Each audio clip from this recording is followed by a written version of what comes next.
And good afternoon from Weather and Ag in Focus. So very glad that you're joining us here today. Ought to be a fun afternoon. Lots of guests, lots of activity and things to talk about, especially on a day that's maybe just looking a little overcast out there. Well, I'm Bridgette Readel, your Ag Director. Glad to be here to join you today. And we're not going to get very warm. In fact, I had a discussion with a couple of people already. Was short sleeves the way to go or the long sleeves? Well, I opted in for the short sleeves today just because we're going to hit a high of about 66, 50% chance of rain. I can tell you as I drove from the north today, coming down I-29, I did indeed run into some rain. Nothing real heavy, but just from time to time there were some showers. I think that there are areas that would love to see a little bit more rain, some more than others.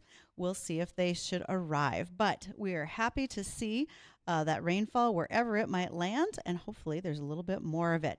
So not a long forecast, but I'm also hoping that folks notice that with the weather, it's going to improve over the weekend. You're looking at temperatures that are going to be tomorrow around 80, Sunday about 83. We look into early next week, we're looking at the high and early in the low 80s. Let's say the high we're going to get to on Monday by about 85. Overnights, though, down into the 60s and 50s. So we're going to have some very pleasant sleeping weather, although some would argue maybe not the best corn growing weather if we could have some warmer temperatures at night. So we'll see where that rainfall lands.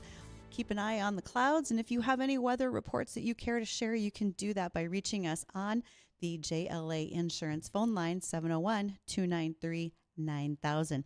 Today's weather update is brought by Progressive Ag. They are your risk management specialists. So many things to talk about. And the first one's going to be that I'm not the only voice you'll hear today. I have an assistant ag director for the day. Hi, Riley. How are you? I'm good.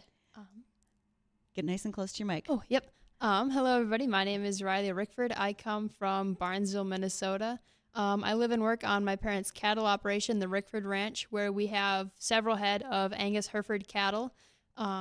We raise some show cattle, and then we also do custom halves, quarters, and wholes on the side, as well as selling beef to 2 local schools through the Farm to Plate program. Me, myself, I'm super involved in 4-H and FFA, where I compete in extemporaneous public speaking, parliamentary procedure, and livestock judging. And then over the past few years, I've also really gotten into showing cattle, where I exhibit at the state and local levels. How am I going to write all these notes down fast enough for the questions I need to ask Riley? Okay, hang on, one thing at a time. First of all, if you guys are doing a farm to table, you're, like you said, you're specializing in processing beef, halves, quarters, etc., from yourselves directly to a consumer. I should have made a request for lunch today. We could have had burgers out on the grill. Silly me. Maybe should have paid attention to that, right? Yeah, that would have been good. That'd have been fun. Could have delivered. Do you get into the argument about grass-fed versus corn-finished? I'm also a Minnesota State Beef Ambassador, and I think it's part of my job to represent all of the different kinds of beef equally. Yes. Being biased as somebody who feeds grain finished myself, I'm going to be more biased to that. I'm going to say that's your best kind of steak.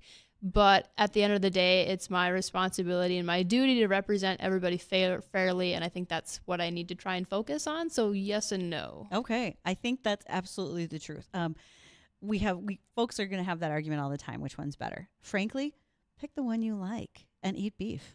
Exactly. It's up to everybody. Pick what you like. Absolutely. You mentioned extemporaneous and parliamentary procedure in FFA. So extemporaneous speaking. So that means you're an officer, right? Chapter officer? Yep, I'm a chapter officer. I'm currently serving as a secretary, and then I'm also the region secretary. So that's the step between chapter and state. So that's been a really awesome experience since I got inducted in April. That's okay. And that's a little bit of a difference between Minnesota and North Dakota. Minnesota does have those regional offices that North Dakota does not. But, I mean, I hope you're not out of practice. Do you remember your secretary's part for opening ceremonies? I do. Okay, go, because I was secretary at one point too. So, the secretary is what are your duties there? I keep an accurate record of all meetings and correspond with other secretaries wherever corn is grown and FFA members meet. Do you know why corn is always mentioned in the opening ceremonies for the secretary? It's because corn is grown in all 50 states across the United States. Absolutely. I have had the great fortune of interviewing dairy farmers and extension agents out of Alaska. And yes, we can easily say that corn is raised in every state. Mm-hmm. And it's very different in every state. It is, exactly. I look forward to later on here as we get into August, I'm going to be visiting with a North Dakota producer who raises popcorn. Fun. It's not something you see every day. No, it's very unique. Yes. In fact, more folks are trying it in their gardens, if you can believe that. Speaking of those types of things, gardens, processing beef, that leads me to something that's coming up in celebration with America 250. Okay, do you know what America 250 is, Riley? Have you heard about this? I have a little bit. Give me what you know. So I guess you're talking the farmers market and specifics? Well, yes, but America's 250 represents the larger thing that's happening next July. What is it? It'll be America's 250th birthday. Absolutely. Well, so go ahead. What do you know about the farmers market for this? So the Secretary of Ag, I believe, is in DC. They're hosting alongside the USDA this uber big farmers market, bringing in people from all across the United States and all of its different provinces and territories, and they're bringing American ag together as a whole in DC. In the articles that I've read, they highlighted how America wasn't built on things without ag, and it's so important to those things. And as the U.S., they wanted to highlight those things, and by bringing everybody together and forming this big mixing pot, they thought that they'd be not only able to promote ag, but also bring the U.S. as a whole together. Absolutely. And USDA has actually hosted a farmers market since 1995 in the Washington, D.C. area. And this Great American Farmers Market is asking for farmers from all 50 states to represent their state and bring items to the farmers market. So if you haven't been to D.C. yet, here's your chance, Riley. Time to take the beef to D.C. That would be fun, but I don't know if it's exactly feasible. So USDA, U.S. Department of Agriculture, was founded by President Abraham Lincoln as the People's Department during the Civil War, and it remains the only federal agency located on the National Mall. That shows the importance of American ag and the work of what we do for USDA. So here we are highlighting what's going to be happening in a year from now, but we're doing it through agriculture, which many people sometimes forget how important we might be to the U.S., but we talk about that here for an hour every weekday. They say that you might need a doctor or a firefighter once in your life, but you need a farmer 3 times a day. And that just goes to show how much ag is, I guess, the backbone of the U.S. and how much we rely on it. Absolutely. And to be perfectly honest, some people may say 3 times a day. Mine might be higher. I mean, I can keep this sugar cookie figure only so many ways, and one of them is through good snacking. Exactly. We highlighted last week a discussion that we had with North Dakota Ag Commissioner Doug Goring about Project Safe Send for 2025. Project Safe Send allows us, as whether homeowners or farmers, to remove unwanted and unused pesticides from our homes and shops and dispose of them in a safe way. Today's disposal site was in Beulah, but next week will be Bismarck, Edgeley, and Valley City. Each morning from 8 to noon, you can go to a local DOT site in those towns. So again, in Valley City, I've got the addresses, same with Edgeley, etc. And you can take unwanted, unused pesticides. I did not say unwanted and unused motor oils, antifreeze, paints. No, none of those things. If you come across a grandpa's unexploded ordnance from the Korean War, might want to call the SWAT team. That is not also to go to Project Safe Send. Please don't do that. But you can, in fact, if you find grandpa had Tordon pellets, maybe there is some old carbine that was being used in a field or some Holon. Somebody wants to get rid of that. Even if it's just jugs that the label's fallen off and you don't know what they are, Project Safe Send can help you to remove those. If you have questions, you can do so by contacting North Dakota Department of Ag, and they'll help you out. The weather that we've been having with its dampness does lend to the possibility of white mold. And Summit Agro brings us a product called Reg EV. And this is a hybrid fungicide. It's specially formulated for our soybean growers. And I know that this is the time of year that not only our soybean growers, but dry edible beans, they are going to be worried about things like anthracnose, brown spot, frog eye, leaf spot, especially white mold. And with Reg EV, you have a product here that not only brings you the difenoconazole, which is a fungicide, but they also use a tea tree oil as a way to improve its mode of action within the plant. So check them out. That's a product from Summit Agro. You can look for them online. Well, it won't be just Riley and I today. We have a guest. So Riley, you've already met him. Do you remember who we're visiting with today? We are Ray. His name is Ray. We have Ray Grabanski with us. He's with Progressive Ag. So when we had our conversation before the show even started, Riley said she was a little concerned. Just a hair. And that was because I know a little bit, but not as much as the both of you that are on either side of me. when it comes to grain marketing and commodity marketing. Mm-hmm. Oh, good. This will be a fun lesson. And your mom and I were visiting as well. And I spent just a little bit of time in ag economics in college. And after my first quarter, it scared me so bad I got out and went over to ag ed. So I'm going to need some help here too, Ray. And I think that's going to be a great part of our discussion as we get into commodities training, what our crop and yield potential might be right now.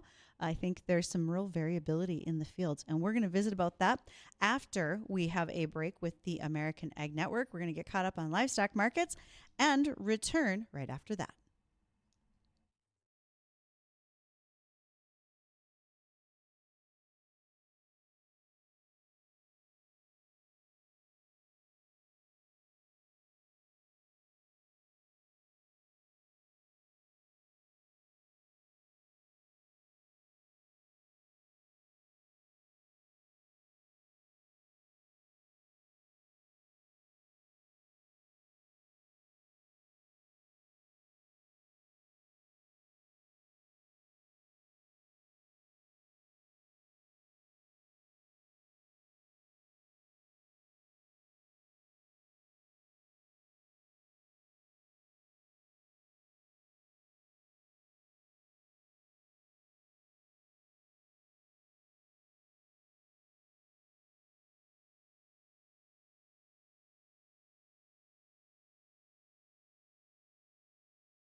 Anytime you have questions for us, we'd love to have you join our conversation by dialing 701-293-9000. That is the JLA Insurance phone line. You can send me emails, ag@flagfamily.com. Behind this very large bank of screens, I do have my email up and watching for it. And if you're wondering what I'm talking about with all the screens, well, that means you can follow along on Facebook, YouTube, and Acres TV. You can find us at WDAY Weather and Ag in Focus. And Acres TV is a free app. You can download the app and you can see all sorts of agricultural programming. It is the Netflix of ag. In order to keep those things running smoothly, sometimes you need a little technical support. Riley, who would you recommend? Yeah.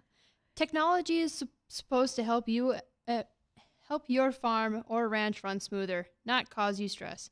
TechSupport.farm is here to help 24/7. Online at TechSupport.farm.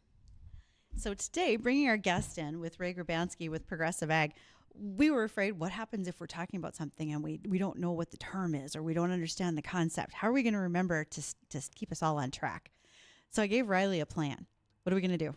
I've got a bell. I'm going to ring a bell if I've got questions. Hopefully somebody knows an answer. I think that's a fair trade. And it's a cowbell because that just seemed appropriate. So Ray Grabanski, please introduce yourself and what you do over at Progressive Ag. At Progressive Ag, I'm the president of Progressive Ag. I've been the lead market analyst for, the past 30 years probably. Did that surprise you when you had to add up those numbers?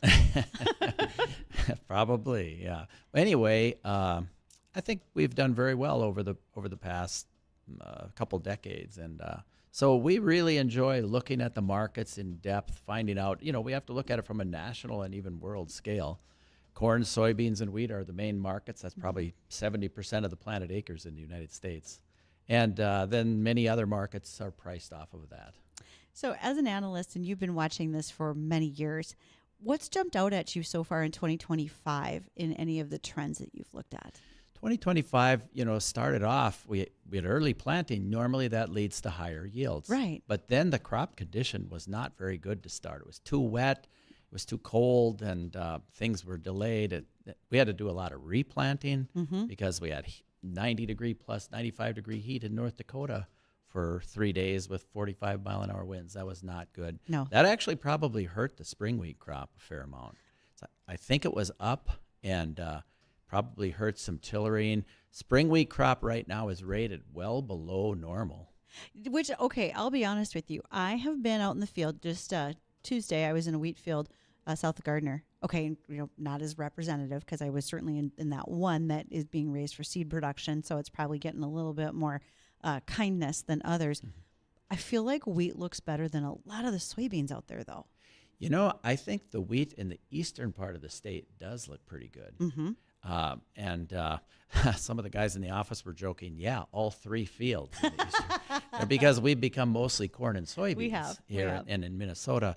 But in the northern part of North Dakota and out west, one of our brokers and agents is living near Bottineau, and he claims that the crop, 50% is rated good to excellent, and the other 50%, I can't repeat the word that he used for it. Bad. So it was bad. Yeah, it was really bad. So there is some crop that's really suffered in spring wheat. It started to improve a bit.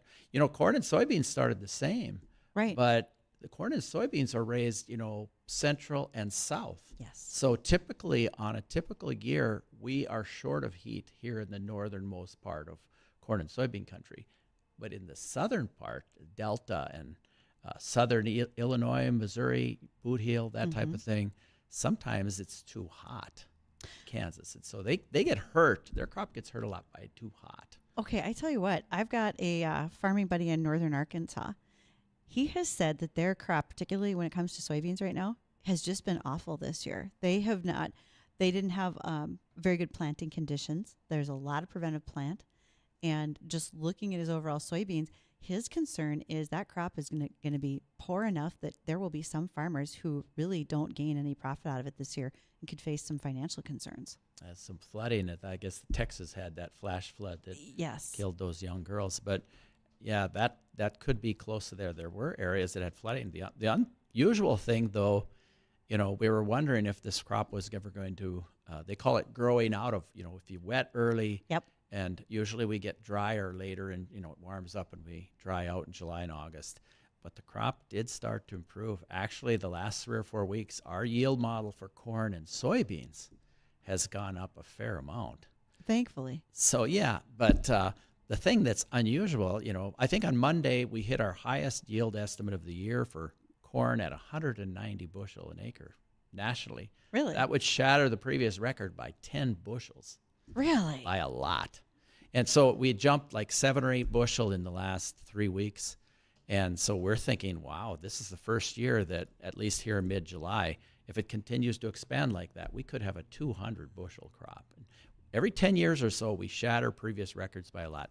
But we're only halfway through with the season. That's what I wanted to bring up. We can also reverse that crop. Sure. We did it last year. We were at 187 in late July, and we reversed it, and we actually trimmed it back to 180 for the final part of the year. It's important because every 1% increase in yield will drop prices 7%. Okay, 1% in yield drops a 7%. It's that economics number that those. Oh my gosh, yeah, that was part of the reason I had to leave the economics department. But okay, I'm writing this down. But anyway, that's why prices get whipsawed. Just a 10 bushel change in corn might lower the market 50 cents. Mm-hmm. So if it reverses now, the market actually went up this week. So we have some warm and relatively dry forecasts. Not next week so much, but week 2 after that going forward. And the market is wondering, will we trim this crop back from these earlier estimates with warm and dry weather in late July and August? Well, this will be interesting to watch, especially like you said, depending what planting was. We've got Western New York that was heavy preventive plant, which was unusual. Not that they're a large corn growing state, but that trend went all the way down through Ohio, where they were late planted and they were not happy with their corn crop. Northern Indiana has not been happy with their corn crop. I haven't heard a lot of good things out of Illinois, but that's usually just their government and politics. But nonetheless, we'll see what those guys turn out to be. All of those little incremental things can overall affect our national yield by the time we get to the end of the season, correct? Absolutely. And actually a new problem I've never really heard much of. They're calling it tassel wrap. Oh. And so we need to talk about that because I've been reading up on tassel wrap as well. We're starting to see kernels we don't have cobs here yet. I mean, the corn is basically not tassel, but we're starting to see cobs from central and southern areas. I think some of Missouri and Illinois, southern Illinois, they're talking about it. There are kernels missing. Okay. So they weren't pollinated properly. I've never heard this before, but I have a farm customer in Nebraska that was talking about it as well. All right, from an agronomy point of view. So Riley, get ready to ring your bell if none of this makes sense, okay? What I know about this tassel wrap is that at the time of pollination, gosh, I should almost go find the article I read about it. When silks are developing and they're supposed to travel the pollen, every silk leads to a kernel. But because that didn't happen correctly, because everything was wrapped up too tightly, it didn't allow the pollination on like the back half of that corn cob. It's being seen, as you said, Ray, Missouri into Indiana, Illinois. It's a specific planting window, like April 14th, April 17th, because it was planted, and then all of a sudden the corn was at exactly the right stage, or maybe you want to say the wrong stage, when some high heat temperatures came in during that silking, and that affected the pollination. And to top it all off, it's very specific to hybrids. There's certain traits within the hybrids that are seeing this more than anything. So it's maybe not as widespread, but it's being talked about. And one of the things I saw on Twitter was, if I paid $400 for a bag of corn, don't talk to me about tassel wrap. So I think there'll be some conversations, you might say. Right. Yeah. So the problem we have from a yield standpoint, we were talking about that too. How do we, we see pictures of this, and obviously it's affecting those kernels and those plants that have that problem, those cobs. But okay, we see a picture, is it one cob out of 10 that has this problem? One cob out of 100? One out of 1,000 or 10,000? Because obviously there's a big difference in the yield impact. There's a big difference, and I think they're just starting to notice the impact right now, because just this week that discussion has really heated up. We want to touch on the bottom of the hour news. When we return, we're going to continue our conversation with Ray Grabanski. All right, Riley, she's about ready to get her questions out so that we can start doing those. And stay tuned so you can hear more of this discussion as we talk about commodity marketing. We'll be back.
Well, we've been talking about all sorts of crops. One of them includes wheat. And as I said, our wheat field for Here We Grow 2025 looks pretty darn good. We even had a little bit of hail damage, but due to heavy seeding population, it's still held out quite well.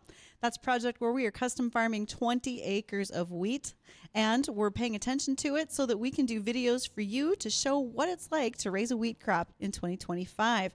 One of those sponsors is Peterson Farm Seed. What do you know about Peterson Farm Seed, Riley? In 2025, Peterson Farm Seed celebrates 30 years of independence, innovation, and farmers' first service. It all started in 1995 when Carl and Julie Peterson set out to build a seed company they could believe in, one that puts farmers first every time. Farmers, you know this better than anyone. Not all seed companies are created equal. Peterson Farm Seed is one of the first in the region to embrace new technologies like Roundup-ready soybeans and northern-specific corn hybrids. Their massive research program tests over 33,000 soybeans and 14,000 corn plots annually, giving you unmatched local data to make confident decisions. Peterson Farm Seed is fiercely independent and 100% focused on what's best for farmers in the upper Midwest. They test more hybrids than anyone else in the region because they believe you deserve local data, not national averages. And they do stick to all of that. I've had the opportunity to work with Carl and Julie quite a bit, and they have been great people in the region. Another local business, much like Progressive Ag, and Ray Grabanski is here with Progressive Ag today. I have a message, a email message came in from a listener. And so Ray, he says, about a month and a half ago, we had you on, and he has been listening. And a quote, Ray said, beans were going to go up about $2 a bushel and $1 on corn, but they've done nothing. How can we be so far off? Actually, yeah, I think if the yield model went down and we had that yield model starting to decline, and actually not only that, in soybeans, USDA had a yield estimate of 52.5 bushel. Our yield estimate started off at 51. And so we were a bushel and a half short. If that stayed, or if yield had gone backwards like it had for a couple of weeks when we started, that would have been a real critical problem. Soybean prices, and actually what happened was soybean yield now is close to 53. Okay. It's now above USDA's estimate of 52.5. So that 2 bushel increase was a huge problem for the bean market. And so actually the bullishness of the original bean situation versus corn went to new lows during that time, and beans have not since we last talked, because there was that background support. But that yield went up 2 bushel, and corn went up 7 or 8 bushel. And corn is now 190 and USDA is 181. So unfortunately, we're probably going to look at some bad news coming forward. I think the market is trading 190 already. Okay. And I think we're trading 52.5, 53 bushel beans right now. So they don't care much about USDA. Will be an hour of interest to them in August when they have that report, because they know it's higher now. But what will it do from here forward? That's the key, I think. Will that dry, warm forecast be more than 1 week long? Will it even change? In the next week, by the time week 2 comes around. So. And will it last all summer? That's obviously a big, big deal. But I don't think we can hurt the crop a lot at this point. We're halfway through the season. Our soil moisture nationally is rated like 70 to 75% adequate surplus, topsoil and subsoil. So even with a major drought, we might trim that crop back down to a normal yield. Well, the market will go up for a while if it does. But, we're going to probably have an average crop. And maybe at right now it's above average, but will it hold? That's the question, I think. Well, I think, and I don't know how clear your crystal ball is on that one, but will it hold is always going to be the biggest question for folks to ask. Yes, the crystal ball is always a little foggy. It's kind of like that globe that, you shake and then the snow is falling and, you got to wait for it to clear. That's the way the market's, that's actually a good analysis. And, when you have an idea what the market is going to do, you should never, and you're trading a market, you should never ask, how, I'm so right. You should never assume that. Right. The assumption is I'm wrong about something in this analysis. But the question is, what am I wrong about? And then how will I know it? Yep. And how will I quickly adjust to that? And so adjusting is probably the thing that has to be focused on the most. The most, because, okay, so we had this bullish potential in soybeans. But when that yield model went up the last 3 or 4 weeks significantly, obviously that was Sure. not going to happen.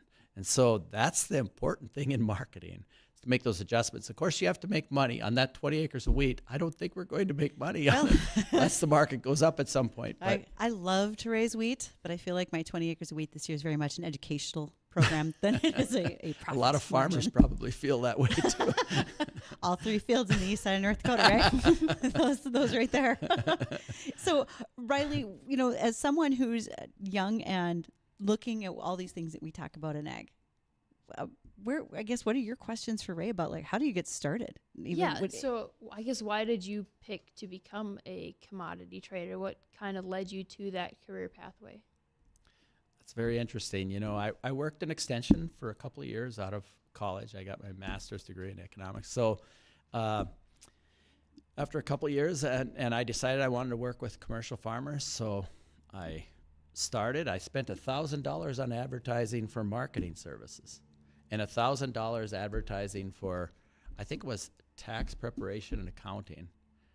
And I had maybe 100 good leads on marketing. Sure.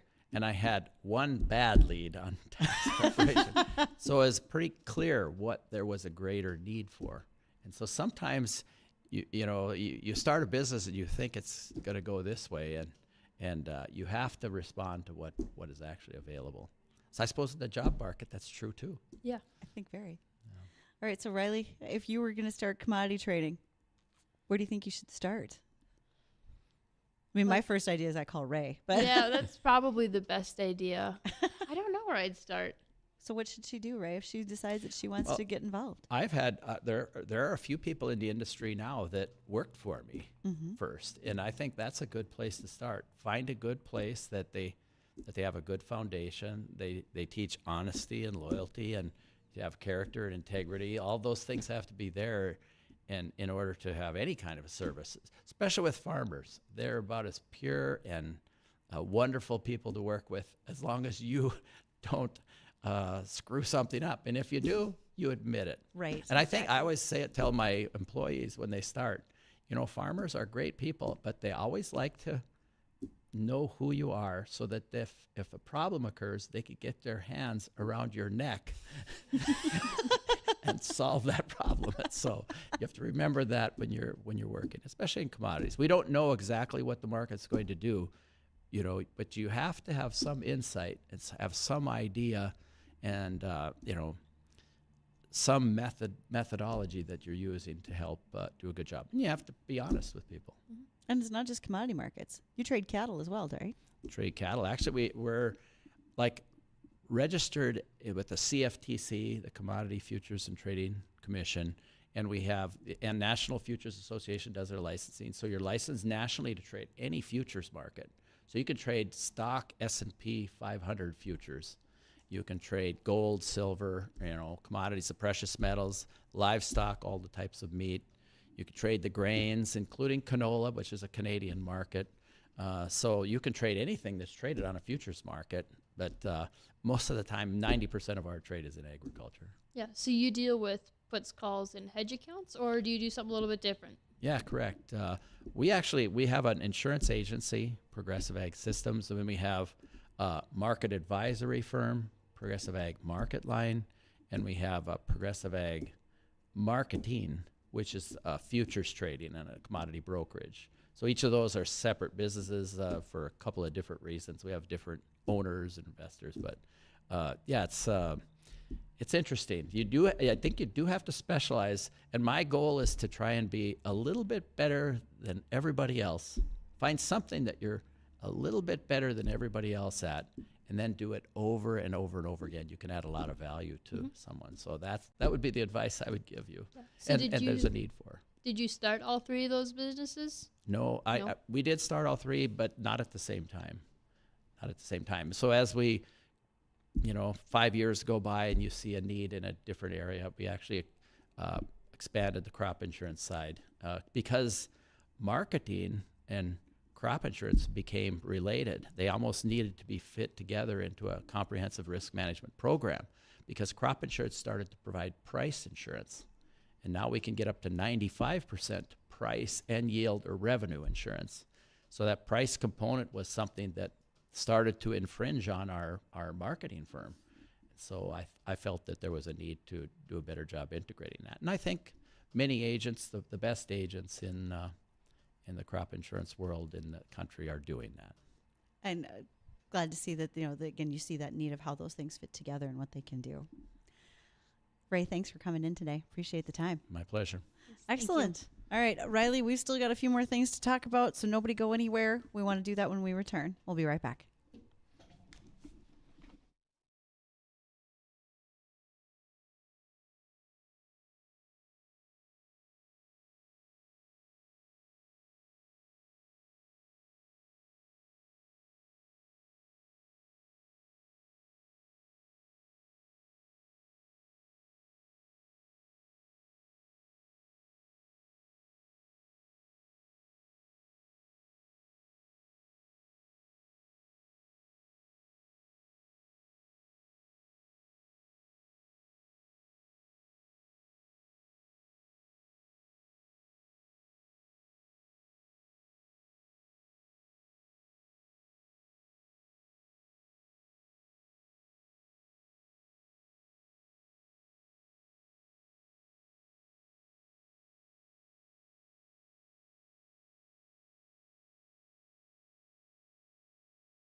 Thanks for joining us on Weather and Ag in Focus. Well, as far as the weather is concerned, it's going to be a little bit continuation of cool and cloudy, at least for the rest of the afternoon.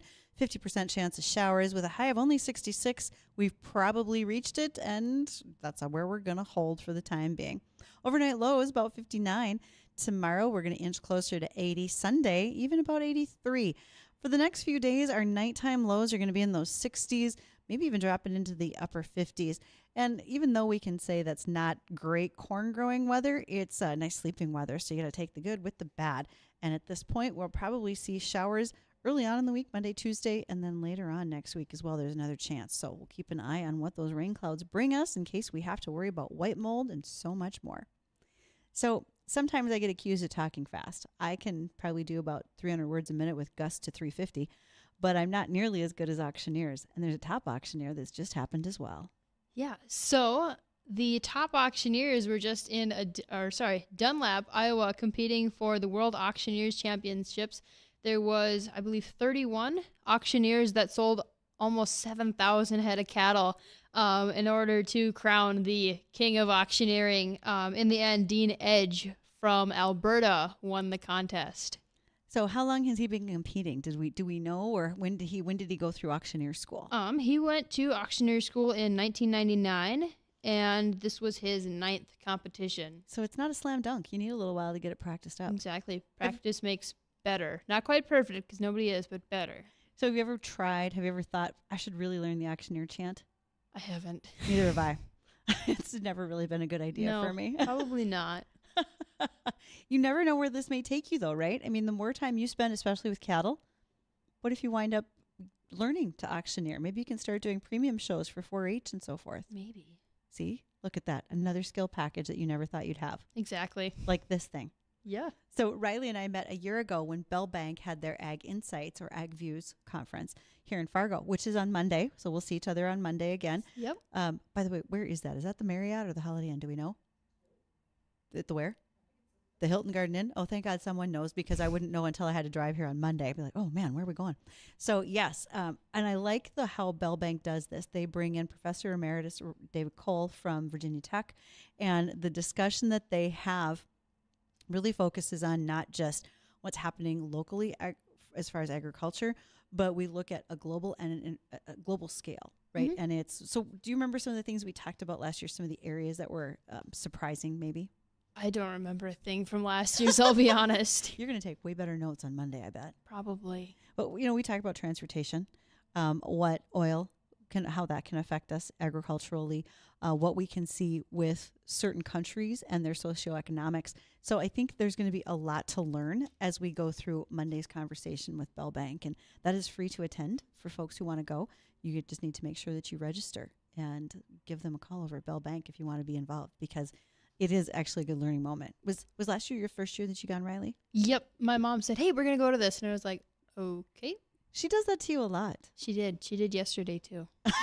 But that was really fun. I got a couple things out of it. So what did you learn yesterday at the conference you were at? And that was put on by Hurley and Associates. Yep. So yesterday was Hurley and Associates, and it was intros to marketing tools is what I did. So there's quite a bit of fast learning in that time. Yeah. Excellent. Well, it's been a fast hour that went by. Stay tuned, though. The Jay Thomas Show is next. Tim Flackel is guest hosting. Have a great weekend.